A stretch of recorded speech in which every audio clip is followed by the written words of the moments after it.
وہ منصوبہ ساز تھا، لیڈر تھا، جینیس تھا اور پریزمیٹک تھا، اور اس کے علاوہ سب سے بڑھ کر یہ کہ وہ جو بن گیا وہ یہ نہیں بننا چاہتا تھا، وہ ایک مصور بننا چاہتا تھا، وہ دنیا کو اپنے فن پاروں سے محظوظ کرنا چاہتا تھا، لیکن پھر اس نے بندوق تھام لی اور ایک زمانہ اس کے انتقام کی آگ میں جل کر بھسم ہو گیا۔ آپ کو ایک مبالغہ آرائی محسوس ہوگی، لیکن یہ ایک حقیقت ہے کہ ہم آج جس دنیا میں رہتے ہیں وہ اس کے خوف کے سائے سے عبارت ہے۔ ایٹم بم سے لے کر فضائی بمباری تک کے ڈیزائنز اسی کی لیبارٹری میں بنے۔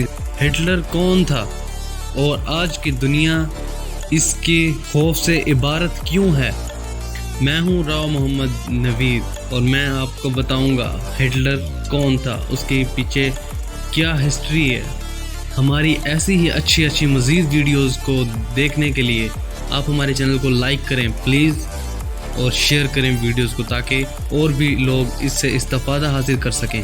آج ہم آپ کو ہٹلر کی کہانی سنائیں گے۔ 28 ستمبر 1918 کا دن ہے۔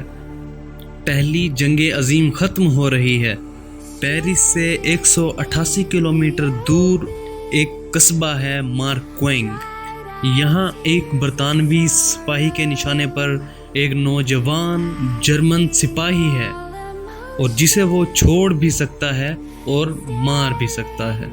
جرمن سپاہی جو ایک ڈاکیا ہے، اسے یقین ہے کہ اسے گولی مار دی جائے گی، لیکن برطانوی سپاہی ہنری نے اس کو غیر مسلحہ جان کر اس کو چھوڑ دیا اور اسے جانے کا اشارہ کیا۔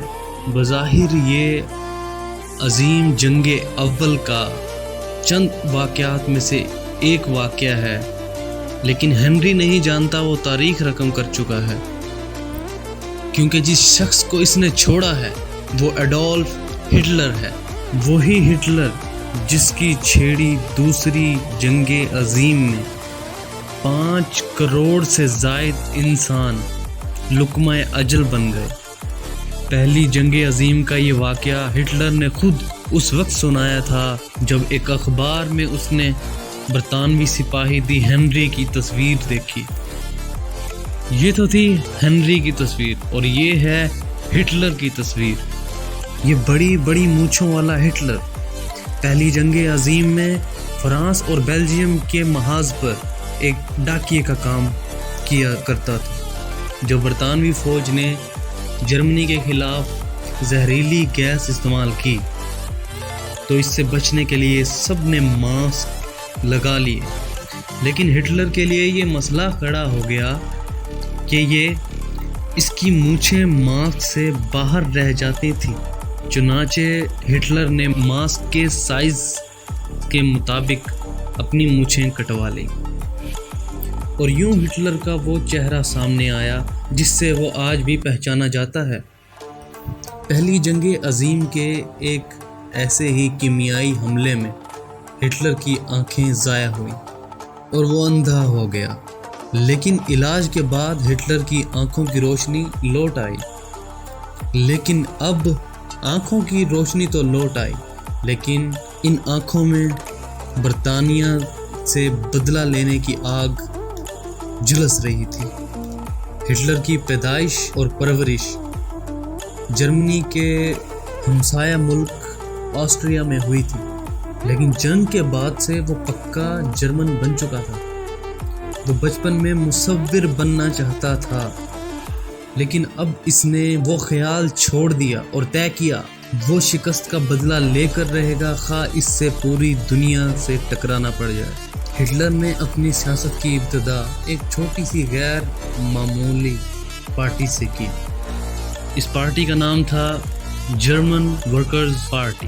یہ وہی پارٹی ہے جو بعد میں نازی پارٹی کے نام سے جانی گئی۔ یہ پارٹی جنگ عظیم اول کے شکست خوردہ لوگوں نے اور جنرلز نے بنائی تھی۔ کیونکہ پہلی جنگ عظیم میں برطانیہ اور فرانس نے جرمنی سے وہ علاقے چھین لیے تھے جو صدیوں سے اس کی سلطنت میں شامل تھے۔ یہی نہیں، جرمنی کو مجبور کیا گیا کہ اس جنگ میں فرانس سمیت عالمی اداروں کا جو نقصان ہوا ہے اس کا ہرجانہ بھی ادا کرے۔ ہرجانے کی رقم 96,000 ٹن سونے کے برابر بنتی تھی۔ جی ہاں، 96,000 ٹن سونے کے برابر۔ یہ جرمن قوم کے لیے بڑی ذلت تھی، کیونکہ نازی پارٹی جرمن پر عائد کیے جرمانے کے خلاف تھی، اس لیے عوام میں مقبول تھی۔ ہٹلر اس پارٹی میں پروپیگنڈے کا انچارج بنا تھا، لیکن 1921 میں اسے پارٹی کا سربراہ مقرر کر دیا گیا۔ دلچسپ بات یہ ہے کہ ہٹلر پہلے پارٹی کا سربراہ بننے سے انکار کرتا رہا، لیکن جب اس نے پارٹی کا زوال دیکھا تو فیصلہ کیا کہ پارٹی کی سربراہی قبول کرنے کا۔ پارٹی ہیڈ بننے کے بعد ہٹلر نے پارٹی کا نشان بھی خود منتخب کیا، جو اصل میں ہندوستان میں استعمال ہوتا تھا اور جو اب بھی ہوتا ہے، اور ہندو بدھ مت کے پیروکار اس کو روحانیت کا نشان مانتے تھے اور اب بھی مانتے ہیں۔ سنسکرت میں اس کا مطلب ہے فلاح یا ویلفیئر۔ ہٹلر کے دور میں یہ نشان خوش قسمتی کے لیے عام استعمال ہوتا تھا۔ بڑی بڑی کمپنیاں اپنے اشتہارات پر یہ نشان استعمال کرتی تھی۔ اور جانتے ہیں ہٹلر نے اپنی پارٹی کا نشان اسے کیوں بنایا؟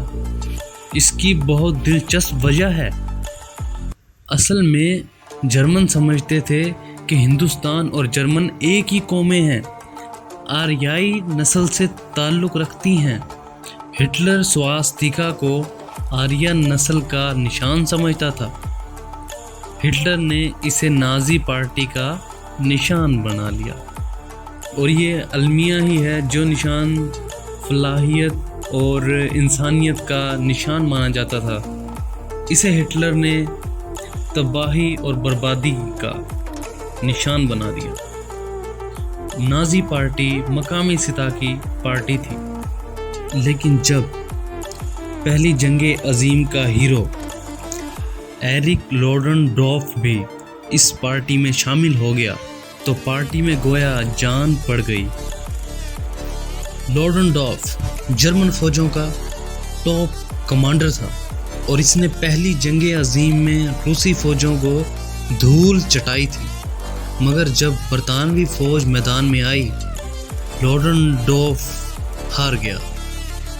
لیکن اب وہ شکست کا بدلہ سیاستدانوں پر ڈال کر عوام کو بھڑکا رہا تھا۔ لوڈنڈورف کے ہٹلر سے ملنے سے پارٹی کی طاقت بڑھ گئی اور ہٹلر میں بھی جان آ گئی۔ وہ جرمنی میں انقلاب لانا چاہتا تھا۔ اس کے لیے 1921 میں اس نے ایسے کے نام سے ایک تنظیم قائم کی۔ اس تنظیم کے جرمن نام کا مطلب تھا اٹیک ڈویژن، اور اس کے کارکن براؤن شرٹس پہنتے اور اسٹارم ٹروپرز کہلاتے تھے۔ اس کے کارکنوں سے حلف لیا گیا تھا کہ وہ ہٹلر کے نام پر کٹ مریں گے، اور اگلے سال 1922 میں اٹلی میں الماسونی کامیاب ہوا تو ہٹلر کو لگا کہ وہ بھی ایسے ہی کامیابی حاصل کر سکتا ہے۔ اب ہٹلر انقلاب کا موقع ڈھونڈ رہا تھا، اور یہ موقع اسے روہر نے فراہم کیا۔ روہر جرمنی کا ایک علاقہ ہے جو برلن کے مغرب میں نیدرلینڈ کی سرحد پر واقع ہے۔ اس علاقے میں کوئلے کی کانیں اور فولاد کی فیکٹریاں ہیں۔ جرمنی جب عالمی طاقتوں کو ہرجانے کی رقم ادا نہ کر سکی تو فرانس اور بیلجیم نے 1923 میں روہر پر قبضہ کر لیا۔ روہر ایک صنعتی یعنی انڈسٹریل سٹی تھا۔ اس پر قبضے کا مقصد یہ تھا کہ اتحادی اس کی صنعتوں کو استعمال کر کے اپنے واجبات حاصل کر سکیں۔ اب صورتحال یہ تھی کہ روہر پر بیلجیم اور فرانس کا قبضہ تھا، لیکن یہاں کی فیکٹریوں میں کام کرنے والے مزدور جرمن تھے۔ جرمنی حملہ آوروں کا مقابلہ تو نہ کر سکا، لیکن جرمن حکومت نے ایک بڑا فیصلہ کیا۔ اس نے روہر کے مزدوروں کو ایک حکم دیا کہ وہ کام بند کر دیں، حکومت انہیں گھر بیٹھے تنخواہ دے گی۔ یہ قدم اس لیے اٹھایا گیا تاکہ جو اتحادی فوجوں نے جس مقصد کے لیے قبضہ کیا ہے، یعنی فیکٹریوں کے وسائل سے فائدہ اٹھانے کے لیے، تو یہ فائدہ نہ اٹھا سکیں۔ حکومت نے اعلان تو کر دیا، لیکن خزانے میں تنخواہوں کے لیے پیسے نہیں تھے۔ چنانچہ حکومت نے دھڑا دھڑ کرنسی نوٹ چھاپے، جس کا نقصان یہ ہوا کہ جرمن کرنسی کی ویلیو گرتے گرتے 2 کوڑی کی ہو گئی۔ کرنسی کی ویلیو جرمنی میں اتنی گری کہ 1923 میں ایک ڈبل روٹی 2 ارب مارک کی ملنے لگی۔ لوگ بریڈ لینے مارکیٹ جاتے تو تھیلے بھر کر نوٹ لے جاتے۔ کرنسی کے بحران کا نتیجہ یہ نکلا کہ جن لوگوں نے عمر بھر کی محنت سے 10-20 لاکھ مارک جمع کیے تھے، ان کی بچت تقریباً 0 ہو گئی۔ بینکوں میں پڑے اربوں کرنسی نوٹ تقریباً بیکار ہو گئے، اور چند ہی دنوں میں ارب پتی ککھ پتی ہو گئے۔ جرمن کرنسی اتنی بے توقیر ہوئی کہ لوگ موسم سرما میں آتش دانوں میں لکڑی کی جگہ کرنسی نوٹ جلانے لگے تھے۔ جو حالات جرمنی کے ہو چکے تھے، اس حالات میں انقلاب اور انقلابی لیڈر پیدا ہوتے ہیں۔ ایک ایسی قیادت کا خلا تھا جس پر جرمن عوام یقین کرے کہ وہ انہیں اس اندھیرے سے نکالے گا۔ ایسے خلا کو عموماً 2 اشخاص پر کرتے ہیں، ایک اسٹیٹس مین یا دوسرے انقلابی اور جذباتی لوگ۔ تو جرمنی کی یہ قسمتی تھی کہ اس خلا کو پر کرنے کے لیے اس وقت کرشماتی شخصیت اڈولف ہٹلر نے اس کو پر کرنے شروع کر دیا۔ وہ اسٹیٹس مین تھا یا ایک انقلابی، اس کا فیصلہ آپ خود کیجئے۔ اس وقت تک ہٹلر اپنی تنظیم ایسے کو مسلح کرنے کے لیے تیاری کر چکا تھا۔ اب اس کی تنظیم ایک عام سیاسی جماعت نہیں بلکہ ایک انقلابی سیاسی جماعت بن چکی تھی۔ صرف میونخ شہر میں اس کے 3000 سپاہی تھے۔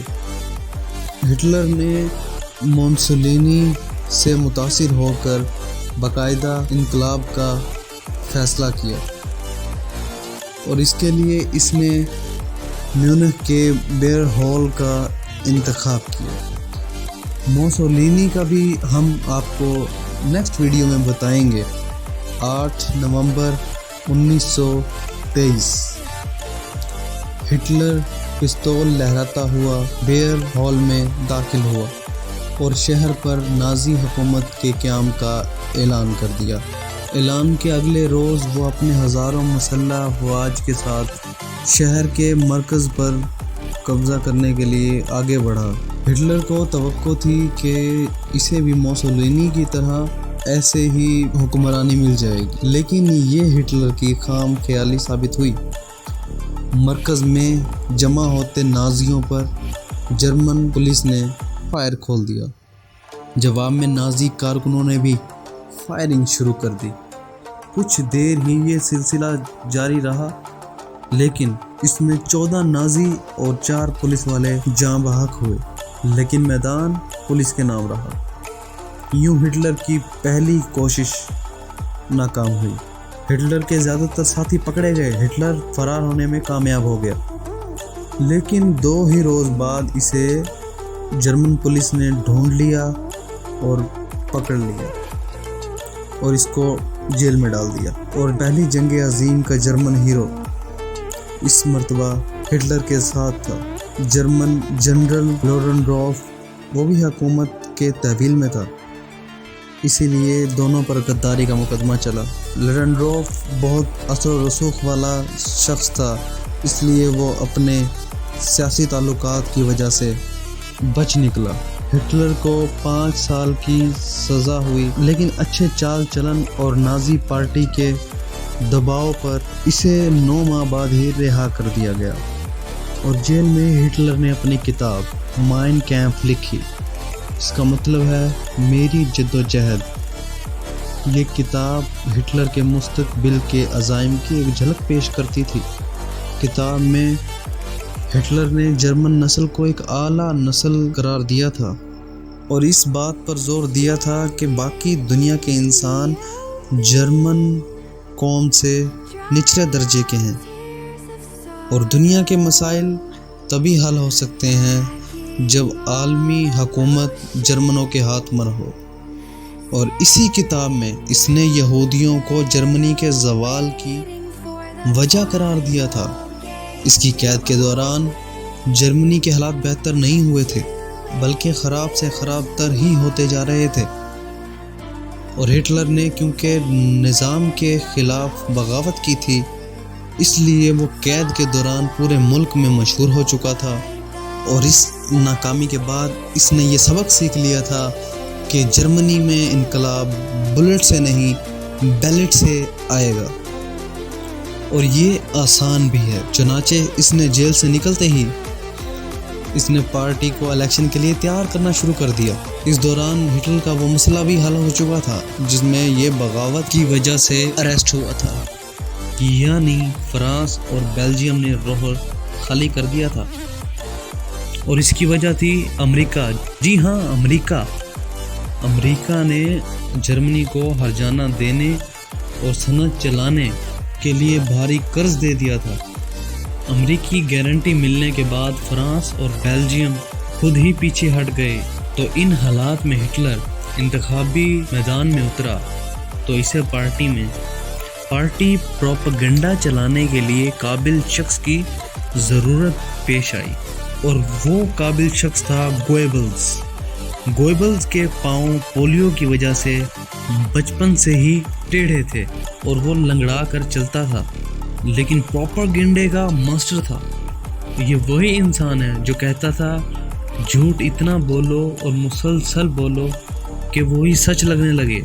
ہٹلر کا گوئبلز کو پروپیگنڈا انچارج بنانے کا فیصلہ درست ثابت ہوا، اور گوئبلز نے ہٹلر کے سارے خیالات پورے جرمنی میں پھیلا دیے۔ پروپیگنڈے کے بعد دوسرا مرحلہ تھا فنڈز کا، لیکن یہ مسئلہ بھی بہت جلد حل ہو گیا۔ اس کی وجہ تھی کمیونسٹ دھڑے۔ یہ لوگ ٹریڈ یونینز کی مدد سے سیاسی طاقت حاصل کر رہے تھے۔ جرمنی کا مڈل کلاس طبقہ اور دولت مند طبقہ دونوں ہی ان سے خوف زدہ تھے کہ اگر کمیونسٹوں کی حکومت آ گئی تو ان کی فیکٹریاں چھن جائیں گی، تو اس لیے انہوں نے کمیونسٹوں کے خلاف ہٹلر کو دل کھول کر پیسہ دیا۔ ہٹلر کے مداحوں میں امریکی مشہور کار فورڈ کا مالک ہنری فورڈ بھی شامل تھا۔ ہنری نے جنگ کے دنوں میں ہٹلر کی مالی مدد بھی کی۔ ہٹلر نے انتخابی دنوں میں اپنا امیج لوگوں میں بہتر بنانے کے لیے یہ ثابت کیا کہ وہ سادہ شخص ہے جو سگریٹ، شراب اور گوشت سے پرہیز کرتا ہے اور ویجیٹیرین ہے۔ ہٹلر کے خوف سے نازی آفیسر چھپ کر سگار پیتے تھے۔ یہ اور بات ہے کہ ہٹلر خود چھپ کر افیون کا نشہ کرتا رہا، لیکن ہٹلر کا امیج، گوئبلز کی پروپیگنڈا اور دولت مند طبقے کی فنڈنگ بھی کام نہ آئی۔ تو جب 1928 میں پارلیمنٹ پارٹیز کے الیکشنز ہوئے تو نازی پارٹی کو پارلیمنٹ میں سے 647 سیٹوں میں سے صرف 12 نشستیں اور 2.6% پاپولر ووٹ ملے۔ یہ ہٹلر کے لیے بہت بری خبر تھی، لیکن اگلے ہی برس جرمنی سے ہزاروں میل دور موجود امریکہ میں ایک ایسا واقعہ ہوا جس نے ہٹلر کا ووٹ بینک کئی گنا بڑھا دیا۔ ہوا یوں کہ 29 اکتوبر 1929 میں امریکی سٹاک مارکیٹ کریش کر گئی۔ اس واقعے سے پوری دنیا معاشی بحران کا شکار ہو گئی جو گریٹ ڈپریشن کہلایا۔ گریٹ ڈپریشن کی وجہ سے جرمنی کے لیے امریکی قرض رک گئے، انڈسٹری بند ہو گئی اور 61 لاکھ ورکرز بے روزگار ہو گئے۔ ہٹلر نے ان حالات کا فائدہ اٹھایا اور خود کو مسیحا کے طور پر پیش کیا۔ معاشی بحران کی وجہ سے حکومت نے استعفیٰ دے دیا تھا۔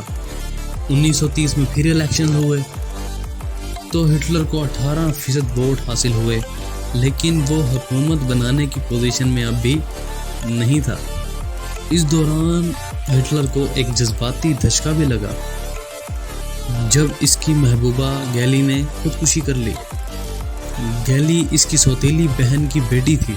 ہٹلر کئی ہفتوں تک صدمے میں رہا اور اس نے گیلی کو اپنی زندگی کا عشق قرار دیا، لیکن پھر وہ ایک دکان میں کام کرنے والی ایوا براؤن کے عشق میں مبتلا ہو گیا۔ ایوا بلا شبہ حسین تھی اور اسے جمناسٹک کا بھی شوق تھا۔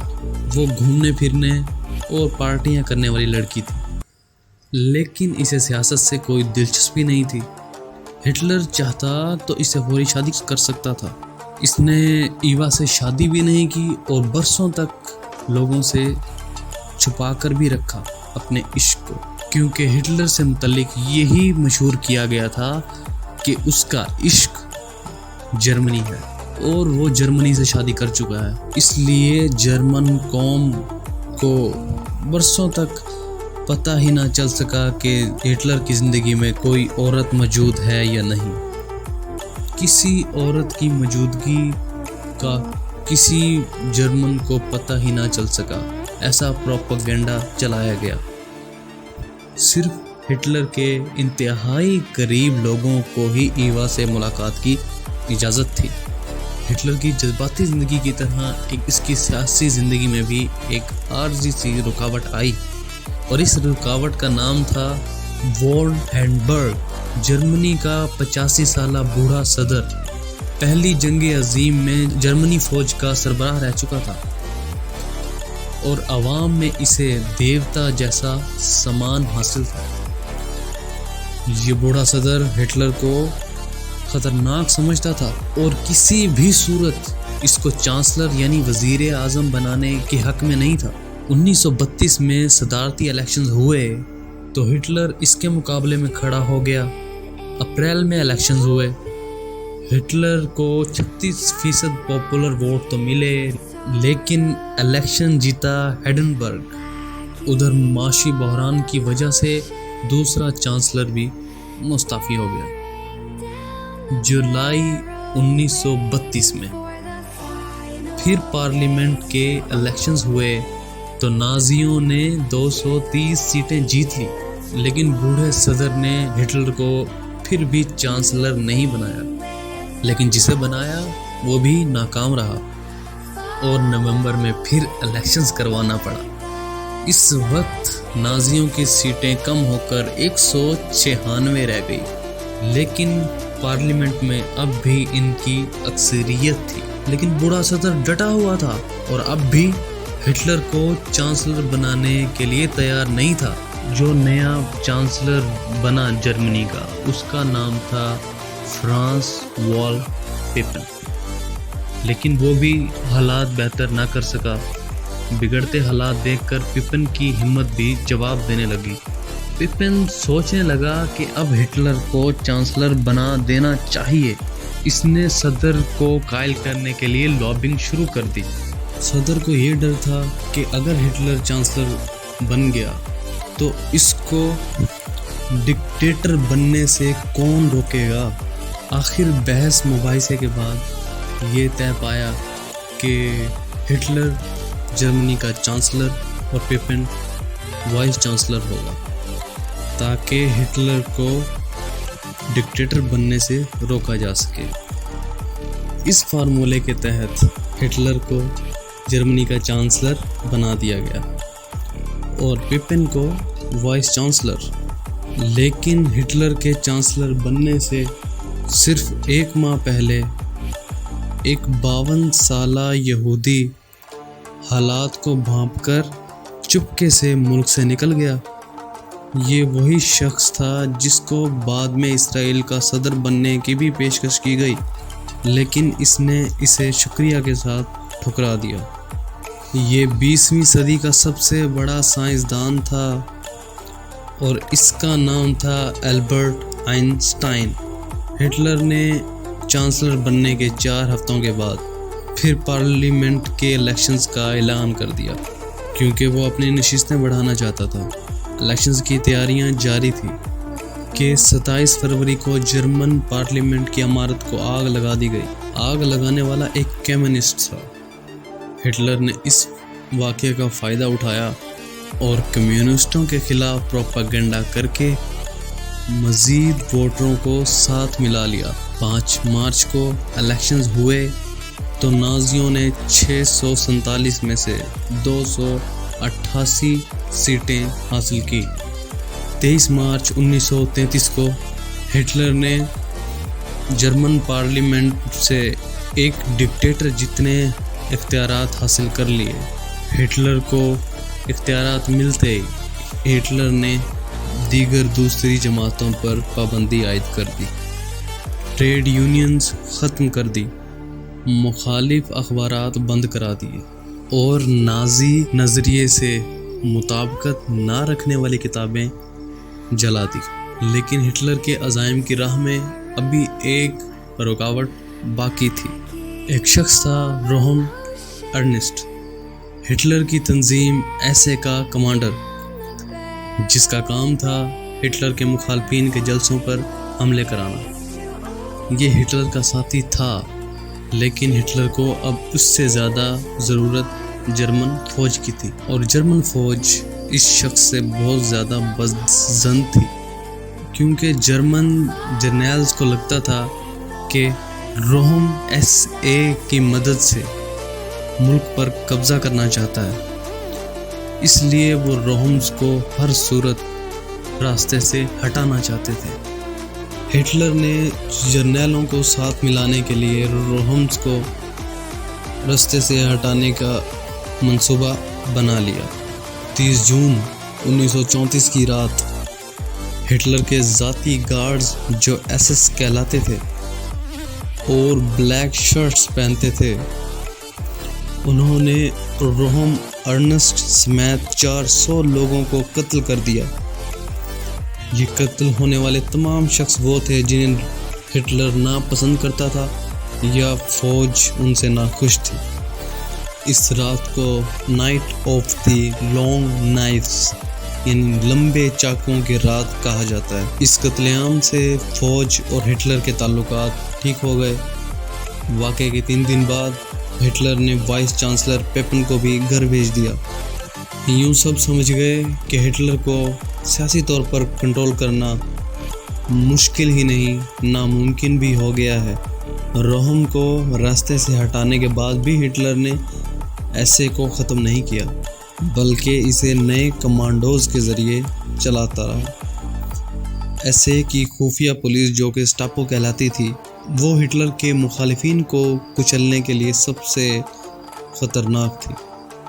1934 میں ہنڈنبرگ کی موت کے بعد ہٹلر جرمنی کا صدر بھی بن گیا اور فوج کا کمانڈر ان چیف بھی، اور جلد ہی اس نے چانسلر اور صدر کے الگ الگ عہدے کو ایک ہی عہدہ بنا دیا، اور اس عہدے کا نام ہے فیورر، جس کا مطلب ہے لیڈر۔ مخالف پارٹیز پہ پابندیاں لگ چکی تھی، پارلیمنٹ اسے سارے اختیارات سونپ چکی تھی، اب الیکشنز کی ضرورت تھی نہ پارلیمنٹ کی۔ فیورر اب آل ان آل تھا۔ ہٹلر کے حکم پر تمام عدالتوں اور پولیس کو نازی پارٹی کے اختیارات میں دے دیا گیا۔ ججوں کو ہٹلر سے خصوصی وفاداری کا حلف بھی اٹھانا پڑتا تھا۔ ہٹلر کے متعلق ایک اور دلچسپ بات جو کوئی نہیں جانتا تھا، کیونکہ اس کا کوئی بھی ذرائع آمدن نہیں تھا، وہ پارٹی فنڈ سے گزارا کرتا تھا۔ حکومت سنبھالنے کے بعد اس نے تمام اداروں پہ لازم کر دیا تھا کہ اس کی کتاب مائن کیمپ خریدنا لازمی کر دیا تھا۔ 1939 تک کتاب کی 50 لاکھ کاپیاں فروخت ہوئیں اور رائلٹی ملی ہٹلر کو۔ اپنی حکومت کے دوران ہٹلر نے 5 ارب ڈالر کی جائیداد بنائی، لیکن ہٹلر نے صرف اپنے لیے دولت نہیں بنائی بلکہ عوام پر بھی دل کھول کر خرچ کیا۔ اس نے سکولوں اور ہسپتال سمیت بے شمار منصوبے شروع کیے اور کسانوں کو سبسڈیز دی۔ ہٹلر کی حکومت کے چند ہی سالوں میں یہودیوں کو چھوڑ کر کوئی بھی بے روزگار نہیں رہا تھا۔ اس خوشحالی نے جرمن لوگوں کو یقیناً ہٹلر کا دیوانہ بنا دیا تھا، اور یہی وہ بات تھی جو ہٹلر کی اصل کامیابی کی وجہ بنی۔ بہرحال جرمنی میں ہٹلر کا کوئی بھی مقابل نہ رہا تو اس نے خارجہ محاذ پر توجہ دی۔ اس نے غیر ملکی طاقتوں کو ہرجانے کی ادائیگی روک دی، جس سے حکومت کے پاس ترقیاتی کاموں کے لیے وافر پیسہ آ گیا۔ وہ اس وقت کی اقوام متحدہ مطلب لیگ آف نیشنز سے نکل گیا اور تمام معاہدے ختم کر دیے۔ گریٹ ڈپریشن سے نکلتی ہوئی تمام طاقتیں اس سے کوئی مقابلہ نہ کر سکیں۔ جرمنی پر پہلی جنگ عظیم کے بعد اپنی بحری قوت تیار کرنے پر بھی پابندی تھی، لیکن 1935 میں حیرت انگیز طور پر برطانیہ نے جرمنی کو اپنا بحری بیڑا تیار کرنے کی اجازت دے دی۔ اسی سال جرمنی نے اپنی فوج کی تعداد بھی 5 لاکھ کر دی۔ 18 سے 25 سال کے درمیان تمام جوانوں پر فوجی تربیت بھی لازمی قرار دے دی گئی۔ ان کاموں سے فری ہو کر ہٹلر نے یہودیوں کو کچلنا شروع کر دیا۔ پہلے اس نے یہودیوں کے خلاف قانون سازی کی، یہودیوں کے جرمن سے شادی، ووٹنگ اور ملازمت پر پابندی لگا دی، اور 1936 میں برلن اولمپکس میں بھی یہودی حصہ نہ لے سکے۔ لیکن اولمپکس مقابلوں کے ذریعے ہٹلر دنیا میں یہ تاثر دینے میں کامیاب رہا کہ جرمنی ایک پرامن ملک ہے۔ جرمنی نے 43 گولڈ میڈل جیتے، اولمپکس میں کمال کر دیا، لیکن پھر بھی یہودیوں کے خلاف ہٹلر کے سخت اقدامات جاری رہے۔ بچوں کے نصاب میں یہودیوں کے خلاف سخت نفرت انگیز مواد شامل کیا گیا۔ بچوں کو ایک خاص گروہ سے نفرت کرنا سکھائی گئی۔ ہٹلر پر 60 لاکھ یہودی قتل کرنے کا بھی الزام ہے، جسے مغرب میں ہولوکاسٹ کے نام سے بھی یاد کیا جاتا ہے۔ ہٹلر کے نشانہ بننے والوں میں آسٹریا کا ایک ماہر نفسیات بھی تھا، جسے بعد میں جلا وطن کر دیا گیا، اور یہ شخص تھا مشہور زمانہ سیگمنٹ فرائڈ۔ لیکن کیا آپ جانتے ہیں یہودیوں سے اتنی نفرت کرنے والا ہٹلر کے ڈی این اے سے کیا پتہ چلا؟ وہ یہ کہ ہٹلر کا شجرہ نسب افریقہ کے بربر قبائل اور یہودیوں سے بھی ملتا ہے۔ یہی نہیں، اس کی محبوبہ ایوا براؤن بھی یہودی تھی، لیکن ہٹلر کو یہ سب نہیں معلوم تھا۔ وہ خود کو جرمن سمجھ کر یہودیوں کے خلاف کارروائیاں کرتا چلا گیا، اور ساتھ ہی ساتھ جنگ کی تیاریاں بھی جاری رکھی، اور پھر ایک دن اس نے فرانس پر حملہ کر دیا اور دنیا کا امن تہو بالا ہو گیا۔ ہٹلر نے فرانس پر حملہ کیوں کیا؟ اور وہ کون سے لیڈر تھے جو ہٹلر کے خوف سے بے ہوش ہو گئے؟ اور وہ کون تھا جو ہٹلر کے سامنے ڈٹ گیا؟ کیا ہٹلر نے خودکشی کی تھی یا وہ کہیں روح پوش ہو گیا تھا؟ ہٹلر کی لاش کہاں گئی؟ روس کے اوپر شب و روز بیتنے والی کہانی بھی آپ کو سنائیں گے، لیکن وہ ہم دکھائیں گے آپ کو نیکسٹ پارٹ میں۔ تب تک کے لیے اللہ حافظ۔